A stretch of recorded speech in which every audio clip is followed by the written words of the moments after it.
ಅನ್ನೋದು ವಿಚಾರ ನಾವು ನಿಮ್ಗೆ ಬಿಡ್ತೇವೆ. ಓಟ್ ಹಾಕ್ತೇವೆ ನಾವು, ಎಲ್ಲ ಇಲೆಕ್ಷನ್ಸ್ ನೋಡ್ತಿರ್ತೇವೆ. ಆ ಇಲೆಕ್ಷನ್ದಲ್ಲಿ ಏನು ನಡೀತಿತ್ತು ಅನ್ನೋದು ನಿಮಗೂ ಗೊತ್ತಿರ್ತದೆ.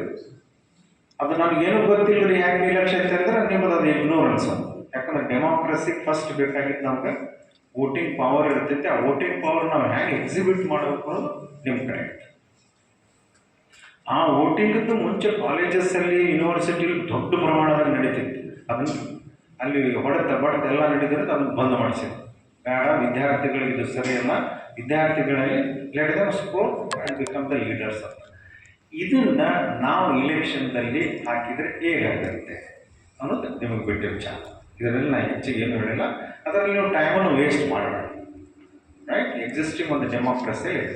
ಅದರ ಸಲುವಾಗಿ ನಿಮಗೆ ಈ ಒಕ್ಕೂಟದ ಬಗ್ಗೆ ಹೇಳಬೇಕಂತಂದರೆ, ಈ ಕಾಲೇಜಿಂದ ಯಾವುದಾದ್ರೂ ಪ್ರೋಗ್ರಾಮ್ ಆರ್ಗನೈಸ್ ಮಾಡಬೇಕು ಅಂದರೆ ಇನಿಷಿಯೇಷನ್ ಅವ್ರು ಇಷ್ಟೇ ಮಾಡೋದಲ್ಲ, ಆ ಇನಿಷಿಯೇಷನ್ಗೆ ರೂವಾರಿ ಜವಾಬ್ದಾರಿ ತಗೋತಾರೆ. ಬಟ್ ಆ ಇನಿಷಿಯೇಷನ್ ಇಂಪ್ಲಿಮೆಂಟ್ ಮಾಡೋದ್ರಲ್ಲಿ ನಿಮ್ಮದೆಲ್ಲರೂ ಒಂದು ಬಹಳಷ್ಟು ಇಂಪಾರ್ಟೆಂಟ್ ರೋಲ್ ಇದೆ ಅನ್ನೋದು ತಿಳ್ಕೊಬೇಕು.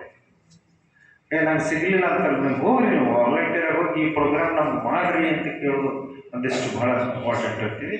ಇದರಲ್ಲಿ ನೀವು ಒಂದಿಷ್ಟು ಅವರು ಮಾಡುವ ಆ್ಯನ್ಯುವಲ್ ಪ್ಲ್ಯಾನ್ಸ್, ಆ ಆ್ಯನ್ಯುವಲ್ ಪ್ಲ್ಯಾನ್ಸ್ ಬಹುಶಃ ಕಾಲೇಜಿಂದ ಇನಿಷಿಯೇಷನ್ ಮಾಡಿ ಹೊಸ ಪ್ರಾಕ್ಟೀಸ್ ಅಂತ ಮಾಡ್ತೀವಿ ನಾವು.